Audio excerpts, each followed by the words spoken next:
Hola, bienvenidos a una nueva clase de la morfofunción del sistema digestivo. Hoy con la fisiología de la masticación y la deglución. Si les gusta, vamos. La masticación tiene que ver con los dientes que están involucrados en el corte y la trituración de los alimentos. La presión de estos alcanza entre 25 y 100 kilogramos dependiendo a qué altura estamos. Los incisivos tendrán menos y las muelas en los terceros molares mucho más. ¿Para qué sirve esto? Para ampliar la superficie de contacto de las enzimas salivales, para la digestión y también para la captación de sabores por los poros gustativos. La masticación es un proceso que, a pesar de que todos creamos que en realidad es un proceso voluntario, tienen que saber que en realidad es un proceso más bien involuntario, que es un reflejo. Lo iniciamos de forma voluntaria, pero lo terminamos de forma involuntaria.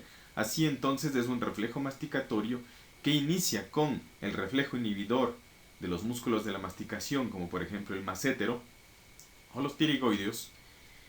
Existe el descenso de la mandíbula, hay una contracción de rebote, elevación de la mandíbula, cierre de la misma, oclusión dental y finalmente la compresión del bolo alimenticio contra el revestimiento bucal. Este reflejo puede repetirse las veces que sea necesario hasta que el bolo alimenticio esté lo suficientemente triturado y los pedazos sean lo suficientemente pequeños como para que los quimiorreceptores de la boca y de la faringe puedan identificarlo como un bolo alimenticio listo para deglutir. La masticación está regulada por el quinto par craneal y con control del tronco encefálico. Así como vamos a ver aquí, está dominado por el núcleo motor del trigémino, el núcleo espinal del trigémino y sus interneuronas que las interconectan para que tengan relaciones. Algunos de ellos serán efectos inhibidores y otros efectos excitatorios. Asimismo, existirán efectos eferentes de neuronas motoras y efectos aferentes de neuronas sensitivas. Los centros del gusto del tronco, del hipotálamo, la amígdala y además también están involucrados los centros de la corteza cerebral. Increíble, pero cierto, pero también está involucrado dentro de la masticación la estimulación que se pueda tener a través del olfato. Así entonces tenemos este influjo aferente hacia los troncos espinales o hasta el núcleo terminal del trigémino. Este a través de sus interneuronas envía una señal hacia el núcleo motor y el núcleo motor hace una inhibición de los músculos masséteros para que la mandíbula caiga. Una vez que ha caído, se hace nuevamente el control aferente sensitivo a través de las interneuronas que pueden hacer más bien un estímulo positivo. Se envía una nueva señal para que la boca se cierre nuevamente y así producir un ciclo masticatorio. Luego de que se ha deglutido, luego de que se ha masticado y los elementos estén lo suficientemente pequeños, entonces el cuerpo decide deglutir. O cuando son líquidos, se decide deglutir directamente. Ahora, esta deglución también también tiene una fase voluntaria y tiene una fase involuntaria, que está relacionado a las áreas sensitivas de la faringe y los pilares de la faringe. Entonces, en esta fase involuntaria podemos ver ahí que se provoca una contracción y desplazamiento de la lengua hacia posterior. La contracción tendrá que ser hacia posterior y hacia superior para enviar el bolo alimenticio hacia la parte posterior de la boca y de la faringe. Posteriormente el paladar blando se eleva para taponar las coanas. Los pliegues se desplazan a la línea media porque solamente cuando existen fragmentos bien masticados, ya habíamos hablado sobre eso, y esos fragmentos bien masticados son identificados como lo suficientemente pequeños como para poder ser deglutidos. Esta fase dura aproximadamente un segundo. Posteriormente las cuerdas bucales, les vemos allí en el gráfico en la parte inferior derecha, y también están identificadas en esa parte inferior derecha en amarillo las cuerdas bucales. Estas se aproximan, cae el epiglotis y se cierra el cricofaringio. Posteriormente, el siguiente paso para que entre el bolo alimenticio, como vemos ahí, es el ascenso de la laringe y la relajación del esfínter esofágico superior. Finalmente, se da la contracción de la musculatura faríngea sobre el bolo alimenticio para que sea propulsado hacia el esófago cervical. Aquí podemos ver tres momentos en los que tiene una regulación muy específica la deglución. El primer momento a su izquierda podemos ver es el momento en el que todavía se está haciendo una respiración. Vemos en naranja y en rojo los sitios del sistema digestivo y en azul y verde en círculos que permiten el paso del aire. En ese punto, el aire puede transcurrir a través de la nasofaringe y de la laringe hacia la tráquea. En una segunda instancia, cuando se cierra la epiglotis, se cierran las cuerdas vocales y se provoca la deglución, entonces habrá una deglución sin tener influjo del bolo alimenticio sobre la tráquea. Finalmente termina el proceso deglutorio y la respiración vuelve a surgir. Esto, claro, es en menos de un segundo y es completamente autonómico. Aquí podemos ver en el primer gráfico a su izquierda el sitio donde en este momento no existe un paso de un bolo alimenticio. Está pintada la orofaringe.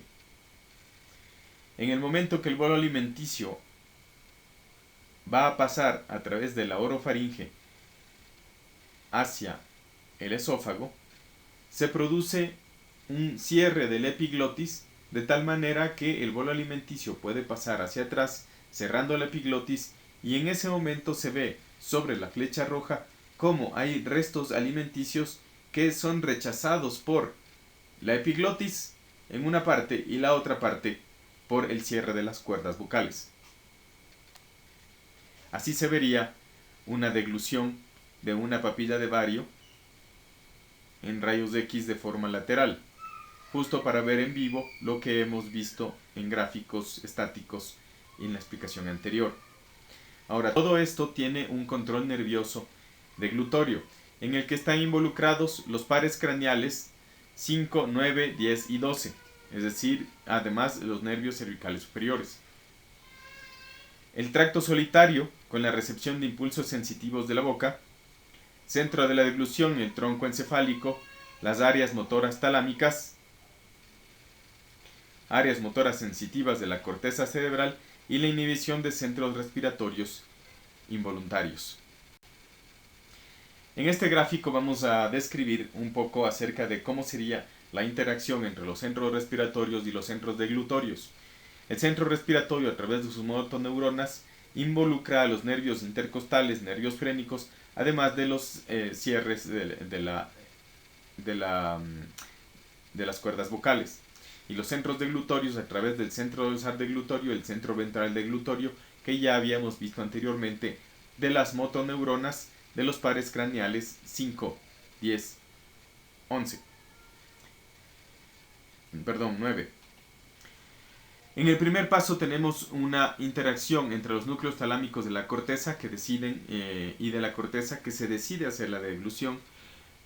Cuando se decide hacer la deglución de forma consciente, también tiene que haber un involucramiento de los quimiorreceptores bucales y faringios que dan una acción positiva sobre los centros deglutorios, que al final dan una acción positiva sobre las motoneuronas, y esto hace una estimulación del reflejo faríngeo. Esto, ayudado por la estimulación faríngea que se puede dar no por quimiorreceptores, sino por una distensión o la presencia del bolo alimenticio, hace que haya una estimulación de los nervios laringeos, que son ramas del vago, y se estimulen los núcleos del tracto solitario para que se vuelva a estimular los núcleos talámicos y de la corteza, y también los quimiorreceptores laringeos, para que estos den órdenes al centro respiratorio, haciendo que este centro respiratorio, que normalmente hace una respiración sobre los pulmones, es decir, una inspiración y expiración, para que se dé un influjo negativo, se suspenda la respiración por un pequeño momento que puede ser menor a un segundo, y además haya la presencia de la cierre de la glotis y la apnea deglutoria, posterior a lo cual de esa apnea deglutoria en ese mismo momento existe la deglución hacia la parte esofágica y comienza la parte esofágica de la deglución. Así es como se vería entonces en este momento. En la parte de arriba podemos ver el momento en el que las cuerdas vocales están cerradas, de eso es una imagen por eco, y en la parte baja podemos ver la línea del tiempo. En el círculo, la elipse amarilla, está identificada el momento en el que las cuerdas vocales están cerradas, y al mismo tiempo en la línea del tiempo vemos las ondas respiratorias, en las que se puede ver en el círculo rojo que justo en el momento en el que se cierran las cuerdas vocales, en ese mismo momento existe una apnea. Al mismo tiempo existe el aumento de la presión de la faringe y la liberación de la presión del esfínter esofágico superior. Posteriormente, en la parte baja, en la línea verde, en la última casilla, pueden ver que se inicia las compresiones en el esófago torácico para hacer una deglución completa hacia el estómago. En la fase esofágica podemos encontrar que, ¿se acuerdan ustedes de la relajación receptiva que habíamos visto en los movimientos básicos del intestino? Vemos que aquí existe un peristaltismo primario que puede estar ayudado bastante por el nervio vago, pero que también tiene influencia ya a partir del tercio medio con el plexo de Auerbach, que es el plexo mientérico. Entonces esta onda tiene más o menos de 5 a 8 segundos en la que puede realizar una empuje del bolo alimenticio hacia el esófago, hacia el tercio distal. Si es que algún pequeño alimento puede quedar o una pequeña cantidad de bolo alimenticio puede quedar en el esófago, en el tercio distal, se identifica por distensión y se vuelve a hacer una nueva onda que se llama peristaltismo secundario, que es dada por el plexo mientérico casi en su totalidad, en el plexo de Auerbach, y es empujado ese bolo alimenticio hacia el estómago. Recordemos que el primer tercio del esófago es músculo estriado y el tercio inferior, o los 2 tercios inferiores son de músculo liso. Finalmente podemos decir que el nervio vago puede estar cortado completamente, inclusive a nivel cervical, pero sin embargo puede suplir la función el plexo mientérico. No será lo mismo, pero sin embargo tendrá una actividad independiente el esófago para poder hacer deglución. Finalmente podemos decir que en general entonces el control nervioso deglutorio va a estar dado por los mecanismos que ya habíamos visto anteriormente, en los que están involucrados todos los nervios y los pares craneales que se evidenció anteriormente, y en la fase esofágica va a estar involucrado prácticamente solamente el vago, incluyendo también la estimulación que el vago puede hacer sobre el estómago, preparando para recibir al bolo alimenticio en el estómago. Recordemos, y después vamos a ver también las secreciones y los movimientos gástricos para recibir a este bolo alimenticio. Entonces, decimos que eso en cuanto a las ondas o las ondas peristálticas primarias. Pero a su izquierda vemos los responsables de las ondas peristálticas secundarias, que son el plexo mientérico submucoso y el plexo submucoso como plexo sensitivo. Aquí vemos un esofagograma, es decir, una deglución normal en un paciente que ha hecho una ingestión de una papilla de Vario. Aquí vemos un excelente gráfico en el que podemos ver toda la descripción de los diferentes segmentos del esófago. Les recomiendo ver el video de esófago, que les voy a dejar una tarjeta para que revisen si no lo han revisado.